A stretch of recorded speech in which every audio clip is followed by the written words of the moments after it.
You've invested a lot in your education, and people have invested in you. And let me tell you, the world needs your talents. Man, does it ever. The world needs a lot, and we need it from you. We really do. We need it from you young people. I mean, I'm not speaking for the rest of us up here, but I know I'm getting a little grayer. We need it from you, the young people, because remember this. So you got to get out there.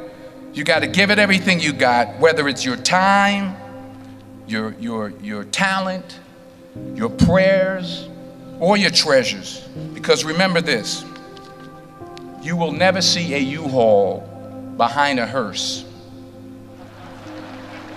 I'll say it again. You will never see a U-Haul behind a hearse. You can't take it with you. The Egyptians tried it, and all they got was robbed. So the question is, what are you going to do with what you have? I'm not talking about how much you have.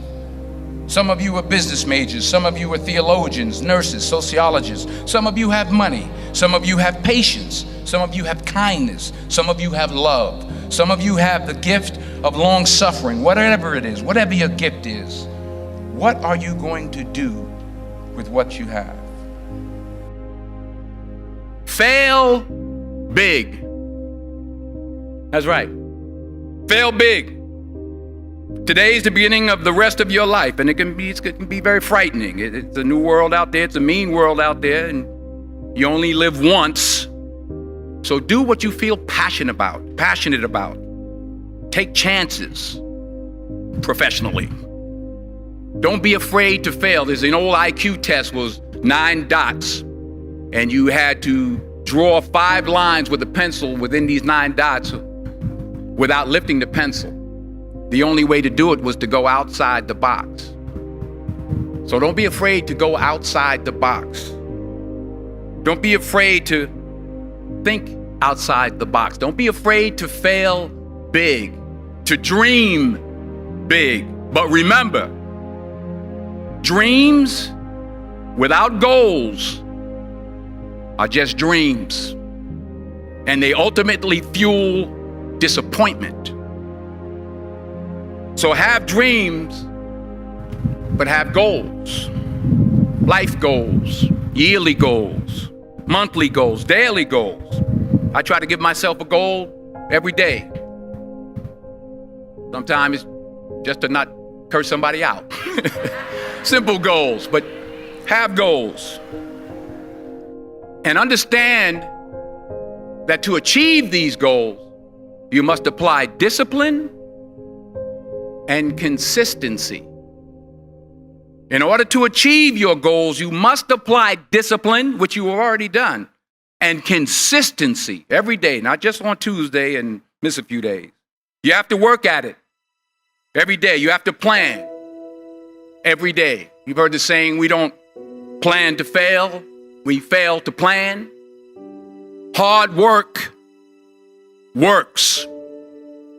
Working really hard is what successful people do.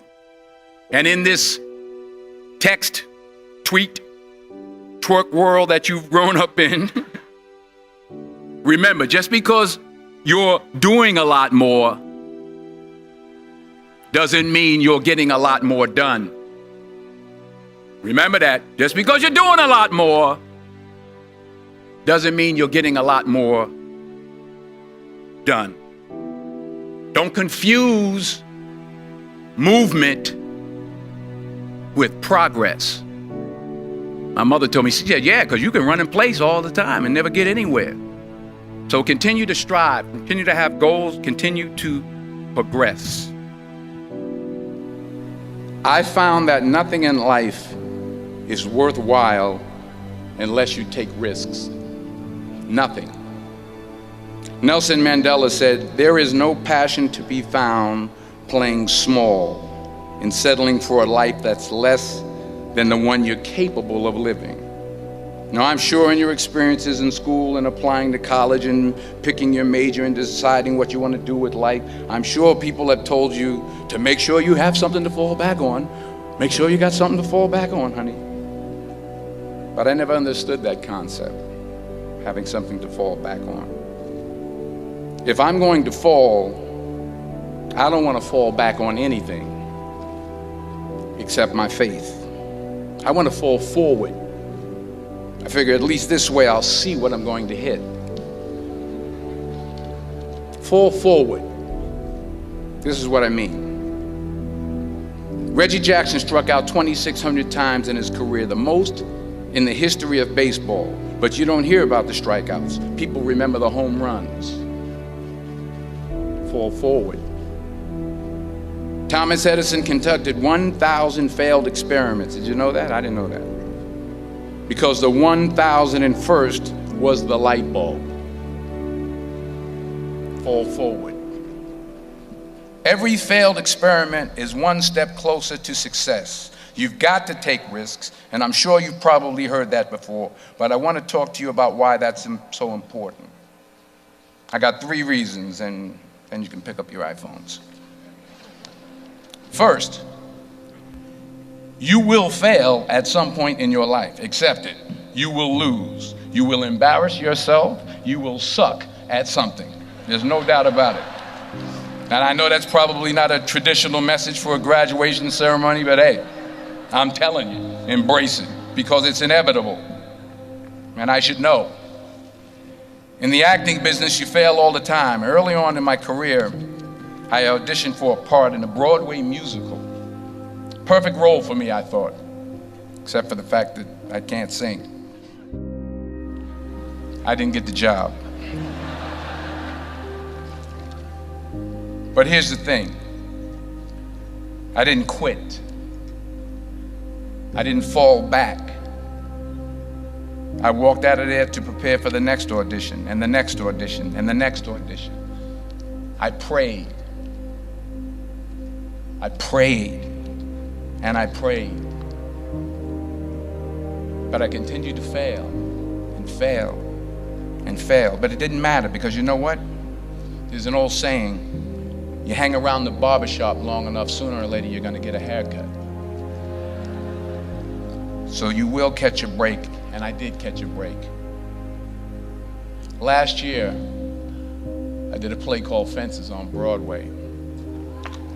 Someone talked about it. Won the Tony Award. And I didn't have to sing, by the way. But here's the kicker. It was at the Court Theater. It was at the same theater that I failed that first audition 30 years prior.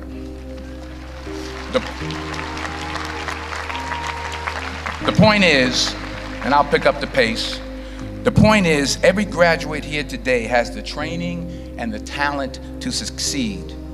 But do you have the guts to fail? Here's my second point about failure. If you don't fail, you're not even trying. I'll say it again. If you don't fail, you're not even trying. My wife told me this great expression. To get something you never had, you have to do something you never did. Les Brown's a motivational speaker. He made an analogy about this.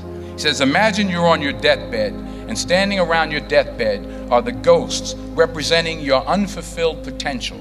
The ghost of the ideas you never acted on. The ghost of the talents you didn't use. And they're standing around your bed, angry, disappointed, and upset. They say, we came to you because you could have brought us to life, they say. And now we have to go to the grave together. So I ask you today, how many ghosts are going to be around your bed when your time comes? Not only take risks, but to be open to life, to accept new views, and to be open to new opinions, to be willing to speak at a commencement at one of the best universities in the country, even though you're scared stiff. While it may be frightening, it will also be rewarding. Because the chances you take, the people you meet, the people you love, the faith that you have, that's what's going to define you. Never be discouraged. Never hold back. Give everything you got. And when you fall throughout life, and remember this, fall forward. Say thank you. for grace. Thank you for mercy. Thank you for understanding. Thank you for wisdom. Thank you for parents. Thank you for love. Thank you for kindness. Thank you for humility. Thank you for peace. Thank you for prosperity. Say thank you in advance for what's already yours. It's how I live my life. That's why I am, one of the reasons why I am today. Say thank you in advance for what is already yours. True desire in the heart for anything good is God's proof to you, sent beforehand to indicate that it's yours already. I'll say it again. True desire in the heart, that itch that you have, whatever it is you want to do, that thing that you want to do to help others and to grow and to make money, that desire, that itch, that's God's proof to you, sent beforehand already to indicate that it's yours. And anything you want good, you can have. So claim it. Work hard to get it. When you get it, reach back. Pull someone else up. Each one, teach one. Don't just aspire to make a living. Aspire to make a difference.